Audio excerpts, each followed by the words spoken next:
जय भीम. मी विश्वनाथ पवार भीमा कोरेगाव येथून बोलतो आहे. ज्या परिसरामध्ये मी उभा आहे जयस्तंभापासून जवळजवळ 100 मीटरच्या आसपास जयस्तंभ त्या साईडला दिसत आहे. 100 मीटरच्या परिसरामध्ये महार बटेल यांची वतीनं या ठिकाणी अभिवादन सभा होणार आहे. त्याची जय्यत तयारी चालू आहे. या ठिकाणी पोळके साहेब आहेत, बुद्धा चव्हाण साहेब आहेत, आमचे वसंतराव मस्के साहेब आहेत. हे सगळे महार बटालियनचे सगळे माजी सैनिक या ठिकाणी उद्याच्या अभिवादन सभेसाठी तयारी करण्यासाठी या ठिकाणी आलेले आहेत. ते स्टेज बाजूने चालू आहे. एकदम जय्यत तयारी आहे. उद्या हजारोंच्या संख्येने इथं महार बटालियनचे सैनिक येणार आहेत. सरकारी अधिकाऱ्यांबरोबर बुद्धा चव्हाण साहेब आणि पोळके साहेब बोलत आहेत.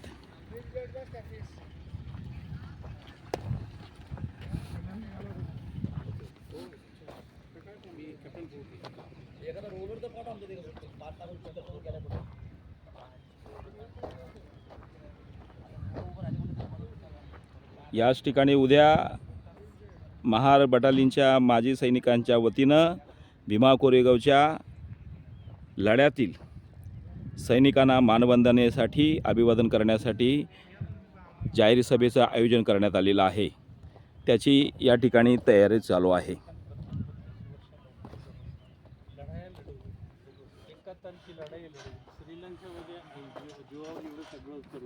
आम्ही जीवाचे प्राण लावले आणि आम्हाला इथं थोडंसं तुमच्या ज्या अंतर्गत आमच्याबद्दल थोडंसं प्रेम ठेवलं तर सगळ्या गोष्टी व्हायला पाहिजे. आता आम्ही दिलं. आता असं झालं आम्हाला दिलं तर आता तरी ठीक बाजूला गोष्टी राहून काही गोष्टी असतील तरी आपण करू दुमत नाही. तर पहिली ती गोष्ट आतापर्यंत आमचं कोणी नाव घ्यायचंच नव्हतं. बड्या मुश्किलने आता त्या लिस्टमध्ये ऑलरेडी आलेले. आता यावर्षी आम्हाला फ्री ऑफ कास्ट मंडप दिलेला आहे आणि याच्यामधूनही आम्हाला त्यांनी हॅरेसमेंट केलं. म्हटलं फक्त आम्ही काही करणार नाही टाकतो, आम्हाला चेअर पाहिजे तो आम्ही आमच्या पैशात आमच्या मुलावाड्याच्या तोंडातून काढून आम्ही या ठिकाणी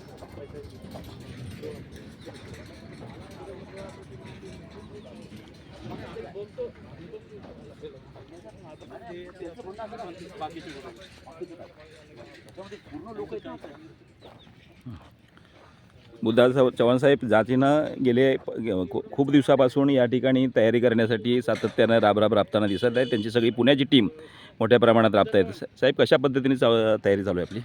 जय भीम. मी बुद्ध चव्हाण, महार रेजिमेंट.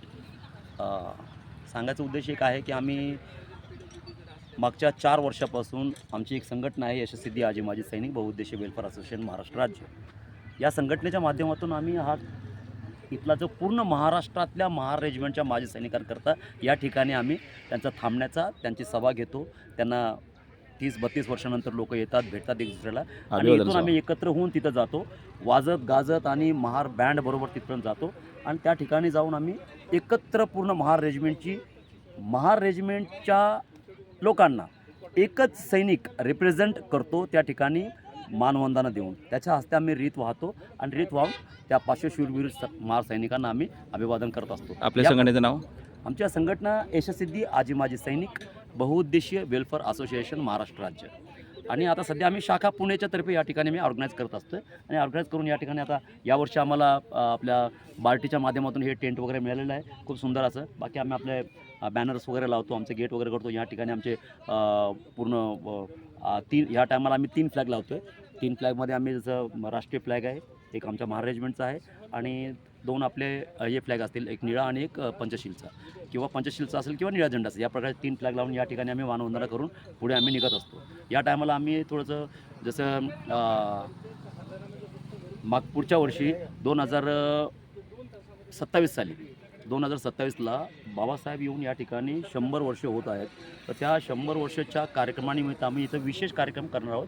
तर त्या ठिकाणी आम्ही सुंदर अशी परेड करून त्या ठिकाणी जाऊन पूर्ण महार रेजिमेंटचं महार गान आणि राष्ट्रगान असं करून पूर्ण भारत देशाला हे दाखवणार की तो स्तंभ फक्त महाराजांचा नसून पूर्ण भारत देशातल्या बहुजनांचा आहे आणि त्यांच्या माध्यमातून ते जे पार्श्वशूरवीरांनी या बहुजनांसाठी जे कार्य केलं त्यांना ही एक डेडिकेट म्हणून एक मानवंदना असते.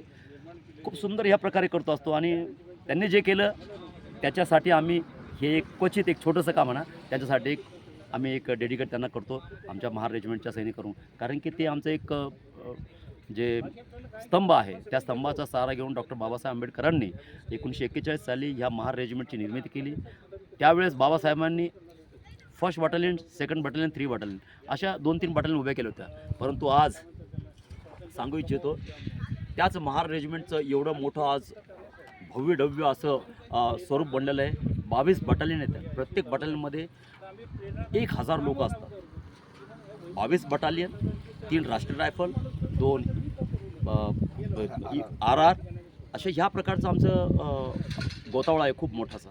हे एवढं मोठं आमचं बाबासाहेबांनी बनवलं. त्याचबरोबर एवढे सैनिक असतात. सैनिक असल्यानंतर त्याच्यावरती अजून जे माझे सैनिक आहेत ते पण कित्येक लोक असतात. असे कित्येक भारत देश पूर्ण या महार रेजिमेंटमध्ये येतो. त्यावेळेस बाबासाहेबांनी ही रेजिमेंट फक्त महाराष्ट्रासाठी तयार केली होती.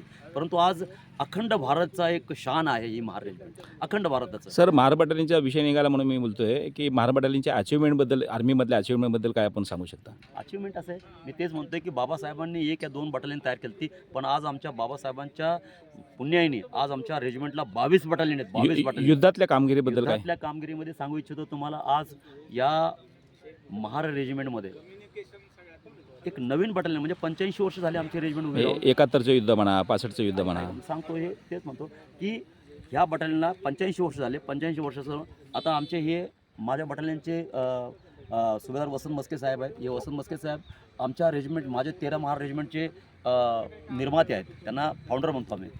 त्यांनी 1965ची लढाई दुसऱ्या रेजिमेंटमधून दुसऱ्या युनिटमधून लढली आणि 71ची लढाई आमच्या युनिटमधून लढली. 65 आणि 71ची लढाई लढलेले आहेत.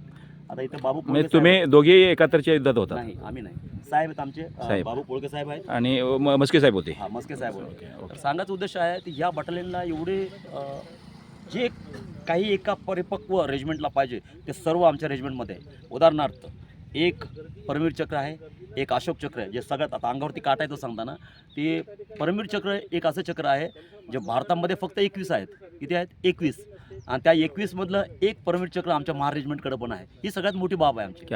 आज सांगू इच्छितो की महाराष्ट्रामध्ये महार रेजिमेंटच्या मराठा रेजिमेंट आहे ती खूप ब्रिटिशकालीन रेजिमेंट आहे. 250 वर्षापूर्वीची रेजिमेंट आहे मराठा लाईट इन्फंट्री. पण त्यांच्याकडे पण सुद्धा अजूनपर्यंत परमवीर चक्र नाही आहे. परंतु ही रेजिमेंट अशी आहे त्याच्याकडे एक परमवीर चक्र आहे, एक अशोक चक्र. म्हणजे युद्धातलं एक सर्वोच्च चक्र ते परमवीर चक्र आणि एक शांतिकालमध्ये जसे पीस स्टेशनमध्ये असतो ते अशोक चक्र, ते सुद्धा आमच्या रेजिमेंट आहे. आणि ते विशेष करून माझ्या रेजिमेंटला आहे, माझ्या युनिटला आहे. ह्या प्रकारचे आमच्याकडे महावीर चक्र आहेत, वीरचक्र आहेत, विशेष चक्र, विदेश सेवा मेडल आहेत, सेना मेडल आहेत. सेना मेडल तर 221 सेना मेडल आहेत आमच्या रेजिमेंट. एवढे खूप म्हणजे कमसे कम नाही तरी सांगू इच्छितो की ह्या रेजिमेंटमध्ये कमसे कम 300च्या आसपास चक्र आहेत आमच्या ह्या रेजिमेंटला. एवढं सुंदर असं काम केलेलं आहे. सांगू इच्छितो परमवीर चक्र, अशोक चक्र, वीर चक्र, महावीर चक्र, शौर्य चक्र, विशेष चक्र, सेना मेडल आणि बाकी छोटे मोठे पदक खूप आहेत. त्याचबरोबर आमच्या ह्या रेजिमेंटनी ह्या भारत देशाला खूप सुंदर असे खेळाडू पण दिलेले आहेत. खेळाडू, आंतरराष्ट्रीय खेळाडूसुद्धा दिले आहेत. आता सध्या आमच्या बीड जिल्ह्यात एक नवीन मुलगा आहे 5 महार रेजिमेंटचा, ज्याचं नाव आहे अविनाश साबळे. तो सुभेदार बनवला आहे त्यांना. तो धावक आहे, तो इंटरनॅशनलमध्ये फर्स्ट येतो. तो बिचारा आज त्यांनी खूप मोठं नाव कमवलं आहे. बॉक्सर आहेत आमच्या ह्याच्यामध्ये. एवढे आता ह्या रेजिमेंटमध्ये खूप काही सांगू इच्छितो आजपर्यंत. आता तुम्हाला सांगतो ही रेजिमेंट अशी एवढी परिपक्व आणि एवढी सुंदर अशी रेजिमेंट आहे. या रेजिमेंटनी आजपर्यंत भारत देशामध्ये कोणतीच रेजिमेंट नाही अशी ज्यांनी 2 chief of the army staff दिलेले आहेत. सेना अध्यक्ष ज्याला म्हणतो, सर्वोच्च पद असतं जे रेजिमेंटचं, ते सर्वोच्च पदक असतं. ते पद असतं ते कोणत्याच रेजिमेंटनी 2 chief of the army staff नाही आहेत. पण ह्या रेजिमेंटनी 2 chief of the army staff, एक आहे जनरल KV कृष्णराव आणि एक आहे जनरल K सुंदरजीत. असे 2 chief of the army staff आम्ही दिलेले. ही एवढी मोठी रेजिमेंट आहे, बाबासाहेबांची देण आहे या रेजिमेंट. आणि आता एक सध्या आता माझ्या रेजिमेंटचा अजून एक बिलकुल कागारवरती आहे बहुतेक बनू बी शकतं. मी आज छाती ठोकून लोकांना सांगत असतो की ह्या रेजिमेंटनी 2 chief of the army staff दिलेले आहेत. आजपर्यंत कोणतीच रेजिमेंट नाही भारतामध्ये, क्या बात आहे, वा, कोणतीच रेजिमेंट नाही जिने 2 अभिनंदन. Chief of the army staff दिले. पण या रेजिमेंटनी 2 chief of the army staff दिलेले आणि अजून एक बनल, अजून छाती ठोकून सांगाल की बाई ही महा रेजिमेंट ती रेजिमेंट आहे ज्याने chief of the army staff 3 दिले आहेत. एवढी सुंदर आमची अशी रेजिमेंट आहे. तर ह्या रेजिमेंटचा खूप मोठा इतिहास आहे. आणि अजून सांगू इच्छितो, ही रेजिमेंट अशी रेजिमेंट आहे ज्या ठिकाणी पण असाध्य कामं असतात. शिवाजी महाराजांच्या काळापासून तुम्ही बघितलं असेल तेव्हापासून ही सैनिक ह्या रेजिमेंटमध्ये आहेत. तेव्हापासून ह्या रेजिमेंटमध्ये ते सैनिक आहेत. त्या सैनिकांनी शिवाजी महाराजांना विश्वास जतवून दिला आणि त्या प्रत्येक शिवाजीच्या प्रत्येक किल्ल्यांवरती हे आमचे सैनिक त्या ठिकाणी पहिरेदार म्हणून असायचे, ते सैनिक असायचे. तिथून हा इतिहास आमच्यापर्यंत आलेला आहे. आता तुम्हाला सांगतो, त्या इतिहासाला मध्यनजर ठेवून भारत देशामध्ये कोणतंही अवघड काम असते, भारत देशाच्या शस्त्र सेनेमध्ये कोणतंही अवघड काम असते, त्याला सगळ्यात पहिले महार रेजिमेंटला निवडलं जातं. चाहे फॉरेन कंट्रीमध्ये शासकीय सेनेमध्ये जायचं असं, चाहे श्रीलंकेला जायचं असं, चाहे सुडानमध्ये जायचं असं, चाहे कोणत्या देशात जायचं. त्याच्यानंतर आज भारत देशामध्ये जर राष्ट्रीय रायफल्स बनतात, ज्यावेळेस इंदिरा गांधीच्या टायमाला 90च्या काळामध्ये ज्यावेळेस सेना जास्त होत होती तर त्यावेळेस म्हणले की राष्ट्रीय रायफलमध्ये यांचं तब्दील करा. त्यावेळेस सगळ्यात पहिले राष्ट्रीय रायफल कोणाची बनवली? महार रेजिमेंटची बनवली. ही सगळ्यात मोठी बाब होती. आज त्या राष्ट्रीय रायफलच्या 55 बटालियन आहेत, पण सुरुवात कुठून होती? महार रेजिमेंटपासून. फर्स्ट बटालियन महार रेजिमेंटची जी आहे RR, फर्स्ट RR महार रेजिमेंटची. त्याच्यानंतर 30वी बटालियन आहे, त्याच्यानंतर 51वी बटालियन आहे, 51 बटालियन, असे 3 राष्ट्रीय रायफल्स आमच्या रेजिमेंटचे आहे. हे आमचा इतिहास आहे हा एवढा मोठा. कोणतंही काम असं ना अवघड कामच, म्हणजे जिथं जायचं नाही त्या ठिकाणी. आता असाचं युद्ध आहे, तुम्हाला सांगू इच्छितो. आमच्या इथं आता फोटो लावल्यात, तुम्ही बघितला असेल त्या ठिकाणी, तुम्ही तिथे बघितलं असेल तुम्ही त्या ठिकाणी लावल्यामध्ये गेटावरती आता गेट बनण्याचा तिथं दाखवतो मला. राव कांबळे साहेब आहेत. झंगाटची लढाई 65ची लढाई आहे. ज्यावेळेस भारत देश स्वतंत्र झाला 1947-48चं जे युद्ध होतं त्या ठिकाणी राव कांबळे साहेब गेला. इथून अशी तलवारीने गर्दन उडवली त्या सैनिकाची, ज्याचं नाव आहे हौलदार राव कांबळे. गर्दन उडवली त्या सैनिकांनी. मशीन गनवरती हजारो सैनिक मारले गर्दन उडवल्यानंतर.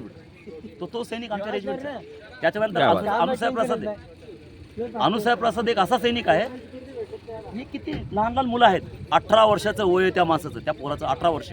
त्या 18 वर्षाच्या वयाच्या मुलांनी गिरनेट टाकून टँक उडवला होता. त्याला महावीर चक्र आहे त्या माणसाचं. महावीर चक्र, अशोक चक्र आहे. परमवीर चक्र साहेब आहेत आमचे, रामेश्वरन साहेब आहेत. आणि त्याच्यानंतर अशोक चक्र आहे ते आमचे सुभेदार सुरेशचंद्र साहेब. या प्रकारचे आमचे साहेब लोक आहेत. या लोकांनी खूप काही काम कमवलं आणि आपल्या महार रेजिमेंटचं नाव उंच केलेलं आहे. म्हणून आम्ही लोकांनी सांगू इच्छितो की ही एकमेव अशी रेजिमेंट आहे ज्या रेजिमेंटला डॉक्टर बाबासाहेब आंबेडकरांनी काश्मीरमध्ये जेव्हा सरकारला भांडून, ब्रिटिश सरकारला भांडून ही रेजिमेंट जेव्हा परत एकदा उभी केल्यानंतर, ज्यावेळेस 1947-48चं जेव्हा युद्ध झालं त्यावेळेस युद्ध जिंकल्यानंतर बाबासाहेब स्वतः भेटायला गेले. सेकंड महार रेजिमेंटमध्ये तिथे भेटायला गेले होते. तिथं गेल्याच्यानं बाबासाहेबांच्या डोळ्यातून अश्रू आलं. कोणी विचारलं तुमच्यासारख्या पत्रकारांनी की बाई का तुम्ही रडता, एवढी खुशीची बात आहे. बाबासाहेबांचे एक उद्गार होते, आता माझ्या डोळ्यातून अश्रू येईल. बाबासाहेब म्हणले होते की मी माझ्या सैनिकांवरती जो विश्वास दाखवला होता त्या सैनिकांनी आज माझा विश्वास कायम ठेवला म्हणले. बाबासाहेब म्हणले त्यांनी ते करून दाखवलं म्हणले. हे बाबासाहेबांचे विचार होते. तर त्यांना तिथं जाऊन भेट दिली होती बाबासाहेबांनी. या रेजिमेंटला एकमेव रेजिमेंट आहे. परंतु दुर्दैव असं आहे या रेजिमेंटचं, कारण की या रेजिमेंटला चालवणारे जे लोक आहेत ते आमचे नाही आहेत. या रेजिमेंटला चालवणारे लोक आमचे नाही आहेत. म्हणून आजपर्यंत आम्ही लोक 85 वर्ष झाले साहेबांचं वय, 78 वर्ष झाले साहेबांचं वय. सांगू इच्छितो की अजूनपर्यंत डॉक्टर बाबासाहेब आंबेडकरांचं स्मारक किंवा पुतळा अजूनपर्यंत आमच्या महार रेजिमेंटमध्ये दिसत नाही आहे. त्यासाठी आम्ही लढाई लढतो. सागर सेंटरमध्ये आमची एक इच्छा आहे की डॉक्टर बाबासाहेबांचं स्मारक त्या ठिकाणी असावं. आता लढून आम्ही लोकांनी, साहेब 1980 सालापासून लढतात ते, आम्ही लढतोय. आता साहेबांनी झाड तर लावलं पण त्या झाडाला पाणी घालणारे आम्ही लोक आहोत. आता आम्ही लोक त्या लढून आता अर्धवट पुतळा, अर्धा पुतळा बाबासाहेबांचा त्या ठिकाणी, आमचे जे माझ्या युनिटचे आता सध्या कर्नाटक रेजिमेंट बनल्या, ज्यांचं नाव आहे जनरल संदीप जैन, त्या साहेबांनी अर्धा पुतळा त्या ठिकाणी लावलेला आहे. पण तो लावला आहे म्युझियममध्ये. आमचं त्यांना म्हणलं की साहेब आम्ही म्युझियममध्ये लावून आम्ही खुश नाही आहे, आम्हाला डॉक्टर बाबासाहेबांचा मोठा पुतळा आणि बिलकुल भव्यदिव्य पुतळा रिस्पेक्टेबल स्थानावरती पाहिजे महार रेजिमेंटमध्ये. कारण की त्यांनी जे केलेलं आहे ते आम्ही लोक काहीच करू शकत नाही, पण त्यांच्या इज्जतीसाठी, त्यांच्या रिस्पेक्टसाठी आम्हा लोकांना बाबासाहेबांचा पुतळा त्या ठिकाणी असावा. कारण की तिथून जे सैनिक निघतील ते प्रेरणा घेऊन निघतील. आजपर्यंत कोणाला विचारलं महार काय आहे, तो कोणाला कळत नाही का, कोण आहे महार त्यांना माहीत नाही. लोकांना, आजच्या पिढीला महार नाही आहे. आज दुर्दैव असं आहे, आज आम्ही लोकांनी बिगुल माझी युनिट सध्या इथं 13 महार इथं आहे औंधमध्ये. मी त्यांना म्हटलं की साहेब आम्हाला सलामी देण्यासाठी बिगुलर पाहिजे, पण त्यांनी आम्हाला म्हटलं की नाही, बिगुलर नाही मिळणार. तुम्ही विचार करा. मग दुर्दैव असं आहे की ही रेजिमेंट जेव्हा आमची असूनसुद्धा त्या ठिकाणी आम्हाला बिगुलर मिळत नाही, बिगुल वाजवण्यासाठी, सलामी देण्यासाठी बिगुलर नाही मिळत नाही. तर आमचं दुर्दैव किती मोठं दुर्दैव आहे. म्हणून आम्ही आमच्या माजी सैनिकामधले सैनिक आम्ही उभे केलेत, ते बिगुल वाजवून त्या ठिकाणी सलामी करतात खूप सुंदर प्रकारे. या प्रकारचं आम्ही लोकांनी नियोजन करून तिथं आम्ही खूप सुंदर असं मानवंदन त्या ठिकाणी करत असतो आणि जगाला दाखवून देतो की महार रेजिमेंट जोपर्यंत राहील तोपर्यंत या सैनिकांनी ही गाडी इथपर्यंत आणलेली आहे. तिथून पुढं तुम्ही ओढायची, पण ती गाडी थांबली नाही पाहिजे, ती गाडी पुढं गेली पाहिजे. आणि हा वारसा आपला जो महार रेजिमेंटचा वारसा आहे हा पुढं गेला पाहिजे आणि ते स्तंभ जो आहे तो बाकायदा टिकून राहिला पाहिजे. त्या 500 शूरवीरांना परत एकदा वारंवार सॅल्यूट करू इच्छितो की त्यांनी जे आज आम्हाला ठाटबाट, आम्हाला जे आज सन्मानजनक जीवन दिले, त्यांच्या बदौलत आमच्या समाजाला. एवढं बोलून थांबतो दादा. जय भीम, धन्यवाद. क्या बात आहे. हे होते मेजर बुद्धा चव्हाण साहेब. अतिशय माझी छातीनं गर्वाने फुलून आली की महार बटालियनने जे शौर्य प्राप्त केलं, राहू कांबळे त्यांचं आणि सगळ्या शूरवीरांनी जे महार बटालियनला शौर्य अनेक मेडल मिळवून दिली, त्याच्याबद्दल प्रचंड असं बुद्धा चव्हाण साहेबांनी सांगितलेलं आहे. मला खरंच खूप खूप आनंद वाटतो. यशस्वी ते आजी माजी सैनिक वेलफेअर असोसिएशनच्या वतीनं प्रचंड चांगल्या प्रकारचं काम केलं जातं आहे. या ठिकाणी या यशस्वी ते आजी माजी सैनिक वेलफेअर असोसिएशनचे प्रणेते वसंतराव म्हस्के गुरुजी यांनी महार बटालियनच्या मुख्यालयामध्ये डॉक्टर बाबासाहेब आंबेडकरांचा पुतळा बसावा म्हणून सुरुवातीपासून प्रयत्न केले. काय म्हस्के गुरुजी काय बोलू शकतात त्या संदर्भात? सर्वांना जय भीम. या ठिकाणी 1981ला मी तेरामार फाउंडर मेंबर, रिटायर फ्रॉम तेरामार 1981. ज्यावेळेला मी 81ला रिटायर झालो त्यावेळेस तिथं जी वागणूक होती, जी पद्धत होती, जे मी मोलालाही मनाई होती. बाबासाहेब भगवान बुद्धाची मूर्ती ज्ञान मंदिरमध्ये ठेवली होती. त्यावेळेला सुभेदार मेजर बनसोडे बडेकर साहेब होते. ते बडेकर साहेबांनी ठेवली होती, पण ती हटवली गेली. काय ऑफिसर होते, त्यांची मर्जी चालायची. आमचे सैनिक महार जातीचे आहेत, परंतु ते जास्त स्ट्रेंथ आहेत, पण त्यांचं चालत नाही. तिथं एकच ऑर्डर चालते, ऑर्डर दिल्यानंतर ते फॉलो केली जाते. त्यावेळेला तिथं परिस्थिती अशी होती. पण मी 81ला रिटायर झाल्यानंतर माझ्या डोक्यात तो प्रकाश काढला. तिथले जे भंते जे होते, 8 मार्चचे आता भंते होते, ते काय होतं त्यांचं नाव? बोधळे साहेब सेंट्रलला होते. त्यांना वर्किंग परेडला लावायचे. त्यांनी मला सांगितलं साहेब इथं ते असं वातावरण आहे. मग मी तिथे chief of the army staff आले होते. त्यांना आम्ही सोरटे साहेबांनी मी आमच्या माध्यमातून, संघटनेच्या माध्यमातून आम्ही लोकांनी त्यांना निवेदन दिलं. E-20ची भरती पाहिजे होती. E-20ची भरती होत नव्हती, ती पण आम्ही करून घेतली. त्यावेळेला ओकसाहेब कर्णापती रेजिमेंट होते. त्यांनी थोडं बहुत काम केलं. प्युअर बटालियन उभं राहण्यासाठी त्यांनी प्रयत्न केले. पण नंतर ते रिटायर झाले. मेजर जनरल ओकसाहेब मिस्टर साहेबाला पण पुण्याला होते ते, तेव्हा त्यांनाही पण अप्लिकेशन दिलं होतं बाबासाहेबाचा पुतळा व्हावा म्हणून. पण ते लोक आपले वेळ काढून निघून गेले. आता तेव्हापासून आमची लढाई चालू आहे. आता तुमच्या नेतृत्वाखाली जवळजवळ महाराष्ट्रातूनच नव्हे तर महाराष्ट्राच्या बाहेरून देखील सगळे महार बटालियनचे माजी सैनिक एकत्र होत आहेत. त्याबद्दल तुम्हाला खूपच आनंद झाला असेल. मला खूपच आनंद झाला आहे. महार रेजिमेंटच्या सैनिकाला बाबासाहेबाचा पुतळा महार रेजिमेंटमध्ये बसला तर सर्वांनाच आनंद होणार आहे. सर्वात जास्त आनंद होणार हे आदरणीय सुभेदार म्हस्के गुरुजी आहेत. हे ज्यांनी 71च्या भारत पाक युद्धामध्ये फार मोठी कामगिरी बजावली. ते स्वतः इथे भावूक झालेले आहेत. साहेब आपण मी प्रकाश मार्के, हवालदार प्रकाश मार्के, सेवनमार. SCD आजी माजी सैनिक असोसिएशन यांच्यासोबत कार्यकर्ते आहे आणि वसंत म्हस्के साहेब, बुद्धा चव्हाण साहेब यांच्यासोबत कार्यरत आहोत. आणि यांच्यासोबत नेहमीच खांद्याला खांदा लावून आम्ही काम करतो, कारण की आम्ही न्यू जनरेशन आहे आणि आम्हाला जी प्रेरणा देत आहेत ती प्रेरणा घेऊन आम्ही पुढे जातो. वा वा, जय मी साहेब. साहेब आपण आपलं नाव? हवालदार रामचंद्र यादव. आपण काय सांगू शकता या शौर्य दिनाच्या निमित्ताने? साहेब आमचे जे करतात ही लोक, त्यांना आम्ही जास्त करून सहभाग देतो आणि पाठिंबा त्यांना देऊन त्यांनी सगळी कामं करत असतो. जे ते सांगतील त्याचा आदेश आम्ही मानतो, कारण ते मोठे आहेत. आज जर फाउंडेशन जे आमच्या युनिटचं जे उभं केलं या माणसांनी, तर त्यांचा आशीर्वाद आम्हाला भरपूर आहे. या कार्यक्रमाच्या निमित्तानं ताई आलेली आहेत. ताई, आपलं नाव? सुरेखा रामचंद्र. कसं वाटतंय आजचा हा शौर्य दिन आहे? खूप या शौर्य दिनाचं अभिवादन करण्यासाठी तुम्ही या ठिकाणी आलेला आहात. खूप आनंद. कुठून आला ताई आपण? भोसरीमध्ये. फार अतिशय ही सगळी महार रेजिमेंटची मंडळी आहेत, त्यांची कुटुंब आहे. अनेक लोक आता उद्या हजारोंच्या संख्येने सगळी महार बटालियनची लोक इथे येणार आहेत ह्या भीमा कोरेगावच्या शौर्यस्तंभाला मानवंदना देण्यासाठी आणि त्या शूरवीरांना मानवंदनासाठी त्यांना अभिवादन करण्यासाठी. जय भीम. जय